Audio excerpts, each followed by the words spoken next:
टनाटन कहलाता अपने आप को, उनका भी हाल ख़राब है, उनका भी हाल ख़राब है। जिसको हम जो हमको हम लोग मस्जिद में जहाँ तकरीर करते हैं, जब भी गांव शहर में रहते हैं, जुमा का खिताब करते हैं, वो जुमा के खिताब करते हैं और ऐसे भी समझाते रहते हैं, क्योंकि समझाना ही एक काम है और कोई काम तो है नहीं, समझाना है ताकि एक आदमी में समझ जाए।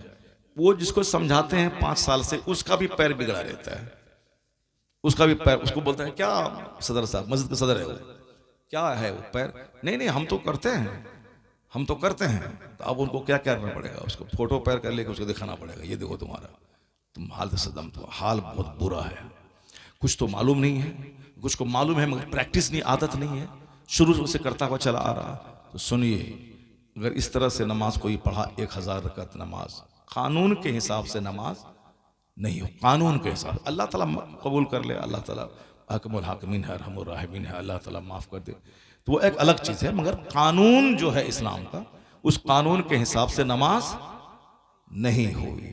अगर वो बंदा महफिल में आ जाता, या 2 मिनट गुफ्तगू मेरी सुन लेता और उसके बाद फिर नमाज वैसे ही पढ़ता जैसे कि इस्लाम कहता है, तो कई साल की नमाज बर्बाद होने से बच जाती। सुभान अल्लाह।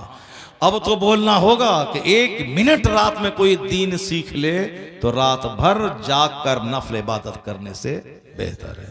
यह तो मैंने एक झलक बताई आपको, इसी तरह से बेशुमार बातें हो सकती हैं जो लोग नहीं जानते हैं, अगर जान लें। इसलिए इल्मी मजलिस में बैठना ये नफल नमाज पढ़ने से बेहतर है। इल्मी तकरार, इल्मी बहसें सुनना ये कुरान पाक की तिलावत से बेहतर है, क्योंकि जब यहाँ सुनेंगे ईमान स्ट्रांग होगा, अकीदा मजबूत होगा, अमल अच्छा होगा, फिर तो कुरान पाक कायदे से पढ़ें तो जो पढ़ते जाएं सवाब मिलता जाएगा। कुल हुवल्लाहु अहद 3 बार पढ़ लें तो 1 खत्म कुरान का सवाब मिल जाएगा। लेकिन कोई तजवीद की रियायत किए बगैर पूरा कुरान पढ़ डालेगा, रमजान में 5 खत्म कर डालेगा, सवाब तो दूर की बात है, उल्टे गुनाह होगा। इसलिए जो हाफिज यअलमून, अल्लाहु अकबर, बहुत सारे लोग होते हैं ऐसे करते हैं। हमारे इलाके में बहुत से लोग ऐसे करते हैं। अब उनको बोलते हैं कि अरे भाई ऐसा कुरान पढ़ना हराम है, पढ़ने वाला गुनहगार, सुनने वाला गुनहगार। तो बोलता है ये मौलाना साहब हमारा दुश्मन है, हमारा जगह छोड़वाना चाहता है, अपना भाई को बहाल करवाना चाहता है। क्या शैतान सब बातें दिमाग में डालता है। ये नहीं कि मैं गलत पढ़ता हूँ, यह मुझको रोक रहा है, मैं गुनहगार हो रहा हूँ, सुनने वाले गुनहगार हो रहे हैं, नहीं। वो उल्ट सीधे वो दूसरा इल्ज़ाम लगा देता है कि हमको भगाना चाहता है और अपना कोई दोस्त है उसको यहाँ रखवाना चाहता है, इल्ज़ाम लगाता। अपनी कमी नहीं। एक जो नमाज पढ़े, मैंने एक इमाम के पीछे, उंगली उसकी ठीक नहीं थी, सलाम फेरने के बाद मैंने कान में कहा कि भाई नमाज दोहरा लीजिए, नमाज नहीं हुई। वो दोहरा तो लिया मगर बाद में बोला कि हजरत हमको जलील कर दिए, हमको रुसवा कर दिया। हमको यही बात कहना था तो कमरे में कह देते, सबके सामने क्यों कहे। हालांकि सबके सामने में नहीं कहा था, मैंने सिर्फ कान में कहा था ताकि दूसरे लोग नहीं जाने और वह नमाज दोहरा ले। नमाज दोहराना कोई ऐब की बात भी नहीं है, लोग दोहराते हैं नमाज, बड़े बड़े आलिम दोहराते हैं। मगर वह दूसरे से हमेरी ग़ीबत करना शुरू कर दिया, हजरत ने हमको जलील कर दिया, हजरत हमको कान में कहते नमाज दोहरवा दिया, जलील कर दिया। ये है ना अहल सब मौलवी, जो थोड़ा सा पढ़ा, गांव देहात में जाकर के 200 टका में मुलाजमत कर रहा है, सबकी नमाज बर्बाद कर रहा है और मुताला भी नहीं कर रहा है। ऐसा नहीं कि अनवार शरीयत भी ठीक से पढ़ ले तो ठीक से पढ़ लेगा। अनवार शरीयत मुताला वर्के नहीं रखता है, कानून शरीयत नहीं पढ़ता है, बाहर शरीयत आलिम बनाने वाली किताब उसको भी नहीं पढ़ता, मोबाइल चलाने से फुर्सत ही नहीं तो क्या पढ़ेगा। असद इकबाल फलां चिल्ला ये वो नात ऐसे पढ़ता रहेगा, अवैस कदरी या नात पर सुनने से क्या मिलेगा तुझको। कुरान पढ़ो, मसला पढ़ो, बाहर शरीयत पढ़ो ताकि मसाइल का जानकार हो जाओगे। नहीं पढ़ता है वो, हम डांट टोकते हैं, बताइए हमारा दुश्मन हो गया। हाँ बताइए कि वो गलती वहाँ नमाज, गलत नमाज पढ़ाया है, सबकी नमाज बर्बाद हो गई। अगर हम उसको कमरे में जाके बोलते थे ये नमाज का क्या होता है इसका, अगर हम उसको हुजरे में जाके समझाते तो उनको तो समझा देते, मगर इस नमाज का क्या होता जो नमाज नहीं पढ़ाया। वो इतनी भी खोपड़ी उसके पास नहीं है। वही है जो कुरान खानी किया है बरेली शरीफ में, कुरान खानी किया है, कुतुब खाना मार्केट में गया है, वो ब्रांडेड जूता, वो जैकेट, वो शेरवानी किया है, आया बिहार से पढ़ने के लिए। अब वहाँ जाकर के वो बिरयानी ले रहा है, वो चटा खड़े खा रहा है। वहाँ गाजर का हलवा मुरादाबाद में मिलता है, ये गाजर का हलवा, मुरादाबाद बिरयानी, गाजर का हलवा, ये वो सब खाया पिया और पगड़ी लपेटा और चला गया, मौलवी साहब बन गया, मस्जिद नमाज पढ़ाने लगा। तो अब वहाँ फिर नमाज जब पगड़ी लपेट दिया उसके बाद पढ़ना ही नहीं। जबकि यहाँ जो लोग बासलाहियत हैं, पढ़ने के ज़माने में सिर्फ पढ़ने का सलीका हासिल होता है, असल इल्म तो बाद फरागत बंदा सीखता है। असल इल्म है, चूंकि पढ़ने के ज़माने में अक्ल कुशादा नहीं होती है। जैसे हम लोग शुरू में पढ़ते थे, अंग्रेजी में स्कूल में पढ़ते थे, noun, the name of person place और thing is called noun, is called noun, यानी जगह चीज आदमी का नाम उसको नाउन कहते हैं, इसमें कहते हैं। किसी जगह किसी शख्स के नाम को इसमें कहते हैं, उसी को अंग्रेजी में नाउन कहते हैं। द नेम ऑफ प्लेस और thing, the name of person place और थिंग इज कॉल्ड नाउन। और उसी को प्रोनाउन जो नाउन जो ज़मीर कहते हैं, जो इसम की जगह इस्तेमाल होता है। The words which is used in the place of noun is called pronoun. ये अभी जितना स्पीडली बोल दिया, आपको समझा दिया आपको 1 मिनट में, वहां हम स्कूल में नहीं समझ पाते थे, वहां बहुत परेशानी होती थी, कई महीना लगता कि क्या ही द नेम ऑफ प्लेस और थिंग इज कॉल्ड नाउन, ये किस लकड़ी का नाम है, क्या है, ये नहीं समझ में आती थी। बाद में ऊपर वाले क्लास में जाने के बाद तब पिछले क्लास की बात मालूम होती थी, वरना इतना टेंशन होता था। अल कलिमतु लफ्जुन वज़िआ माना लेमले माना मुफरदन मुफरिदिन मुफरिदुन, ये क्या चीज़ है, मुफरदन मुफरिदिन मुफरिदुन, बहुत टेंशन होता था, समझ में नहीं आता था। ये साहब अलिफ लाम जिनसी है, अलिफ लाम साहब इस्तिग़राक़ी है, दिमाग खराब हो जाता था, ये क्या इस्तिग़राक़ी, ये क्या जिनसी है, उस वक्त समझ में नहीं आता था। लेकिन ऊपर वाले क्लास में जाने के बाद तब ये सब बातें समझ में आती थी। उसी तरह से पढ़ने के जमाने में बंदा नहीं समझता है अच्छा से, वो सिर्फ तारीफ रट लिया। असल मुताले का वक्त होता है फरागत के बाद, जब वह मुताला करता तब कहता अरे यही तो उस्ताद समझा रहे थे, इस खोपड़ी में नहीं आ रही थी, ये बात ये है।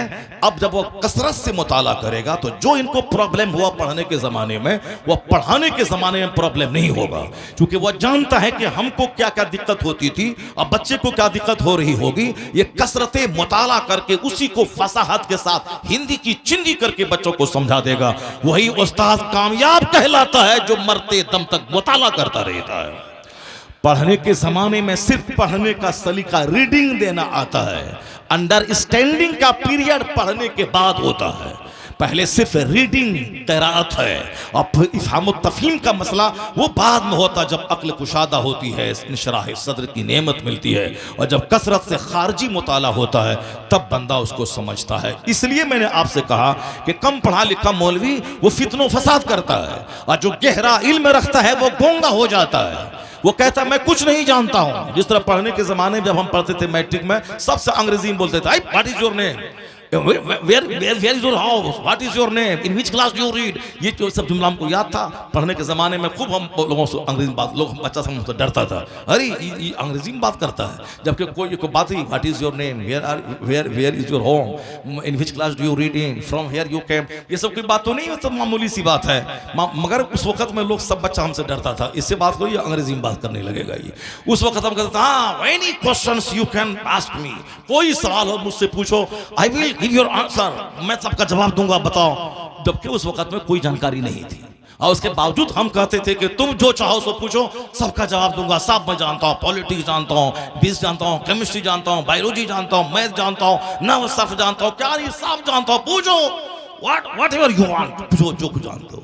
अब समझ में आता है कितनी गलत बात हम बोलते थे, कितनी गलत बोलते थे, किस कदर गलत बोलते थे। इल्म थोड़ा था, अब बातें बड़ी बड़ी करता था, और अब जबकि थोड़ा सा मुताला हुआ, कुशादगी हुई, अब लगता है कि नहीं सब हमसे अच्छा जानता है, सब हमसे बड़े हैं, सब लोग अच्छे हैं। तो ये पढ़ने के ज़माने में सिर्फ रीडिंग होती है, अंडरस्टैंडिंग कंसिडरेशन का पीरियड पढ़ने के बाद होता है। अल्लाह ताला हमारे बच्चों को एक एक मिनट को कीमती समझकर मुताला करने की तौफीक अता फरमाए। मुताला करना अफवाह रिजाल से इल्म हासिल होता है, बंदा स्ट्रॉन्ग हो जाता है, दिलों को जंग लगता है, जिस तरह लोहे को जंग लग जाता है। जब मस्जिद में दिल न लगे समझिए जंग आलूद है सीना, रिश्तेदार अच्छे ना लगे समझिए जंग आलूद है सीना, जलसे में मन न लगे समझ लें कि जंग लगे है सीने में, जब किरात अच्छी ना लगे समझ लें जंग लगा है। जब मोबाइल चलाना, व्हाट्सएप देखना, इधर उधर की तस्वीरें देखना, गाना सुनना, साहब लैपटॉप देखना, ये सब पसंद हो समझ लें कि सीने में जंग लग गया है। जब कुरान पढ़ना, रोजा रखना, तिलावत करना, दुरूद पढ़ना, मस्जिद में बैठना, कोई काम नहीं मिला जल्दी से मस्जिद में आ गए, नहीं है बाहर का काम, छुट्टी है, फुर्सत का टाइम है, मस्जिद में आ गए। मस्जिद में मोमिन का रिश्ता जुड़ा रहना चाहिए। क्यों? मस्जिद में मोमिन मछली की तरह जिस तरह पानी में मछली हो उस तरह रहता है। ऑक्सीजन मिलती है, रूहानियत मिलती है, आध्यात्मिक शक्ति मिलती है, खुराक मिलती है। कुछ नहीं मिले नवे तो सुन्नतल एतकाफ करके मस्जिद चला जा, 5 बार सुभान अल्लाह बोल, उसके बाद सो जा 1 घंटा सोएगा तो जब तक सोएगा हर सांस के बदले में नेकी मिलती रहेगी। एतकाफ की नियत से जो मस्जिद में सोता है मगर सवाब मिलता रहता है। नवे तो सुन्नतल एतकाफ के मस्जिद में दाखिल हो जाओ, थोड़ी देर तस्बीह पढ़ो, नमाज पढ़ो, दरूद पढ़ो, तलावत करो, उसके बाद नींद आ रही है सो जाओ मुसल्ला पे। सोए भी रहोगे तो भी सवाब मिलता रहेगा क्योंकि एतकाफ की नियत से सोए हो। और एतकाफ की नियत के बगैर अगर इफ्तारी भी करेगा मस्जिद में तो यह गुनाह है। ऐसा नहीं कि इफ्तार कर रहे हैं तो मस्जिद में जायज़ है, नहीं है। एतकाफ की नियत के बगैर मस्जिद में इफ्तार करना ये मना है, मकरूह है, गुनाह है। इसलिए अगर इफ्तार करना है मस्जिद के अंदर में तो पहले नियत करो नवे तो सुन्नतल एतकाफ, फिर वहां बैठ के 10 बार दरूद शरीफ पढ़ ले, उसके बाद अब खाना पीना भी मस्जिद में जायज़ हो जाएगा। अगर मस्जिद में खाना पीना है तो एतकाफ की नियत के बगैर नहीं करना। हाँ, जैसे हम अभी मुसाफिर हैं, मुसाफिर के लिए मस्जिद में बगैर एतकाफ की नियत के सोना, बगैर एतकाफ की नियत के मस्जिद में खाना पीना मुसाफिर के लिए दुरुस्त है, मकामी लोगों के लिए नहीं, जब तक कि वो नवे तो सुन्नत एतकाफ करके अंदर नहीं जाएगा। तो मस्जिद में गहरा रिश्ता कनेक्टेड रहना चाहिए। मस्जिद से आया है कि हदीस पाक में क्या आया है कि इन्न अहब्बल बिलाद इल्लल्लाह ताला मसाजिदुहा व अबग़ज़ुल बिलाद अस्वाक़ुहा। The dearest places are the masajid near Allah and the most unpleasant places are the markets. सबसे ज्यादा नाखुशगवार जगह, नापसंदीदा जगह अल्लाह के नजदीक बाजार है, और सबसे ज्यादा पसंदीदा जगह रुए जमीन में मस्जिद है। सुभान अल्लाह। इन अहब्बल बिलाद इल्लल्लाह ताला मसाजिदुहा, अल्लाह के नज़दीक सबसे ज़्यादा पसंदीदा जगह, डियरेस्ट प्लेसेस ये मस्जिद है। इसलिए ज़्यादा टाइम हाँ, शादी ब्याह, दुकान, पढ़ाई लिखाई है, ज़रूरतन चला गया, फिर नमाज में आया, नमाज से बाहर चला गया। लेकिन जब कोई काम नहीं रहे तो कोशिश करें कि चौक पे नहीं, मस्जिद में बैठा रहे, मस्जिद में बैठे। मस्जिद में बैठना ये मजहब इस्लाम की रहबानियत है, यानी मजहब इस्लाम की खानकाही निज़ाम है ये। आप मस्जिद में बैठे, सबसे पसंदीदा जगह मस्जिद है। बाजार सबसे बुरी जगह, जहाँ झूठ बोला जाता है, जहाँ माल का ऐब छुपा के बेचा जाता है, जहाँ दूसरों को ठगा जाता है, इसीलिए वो सबसे बुरी जगह, जहाँ शोर हंगामा किया जाता है, इसलिए सबसे बुरी जगह बाजार। मगर जाना ज़रूरी है चूँकि सब्जी लेना है, चावल दाल लेना है, इसलिए जाना जरूरी है। तो सबसे बेहतर है वो जो आखिर में बाजार जाए और सबसे पहले बाजार से आ जाए। सुभान अल्लाह।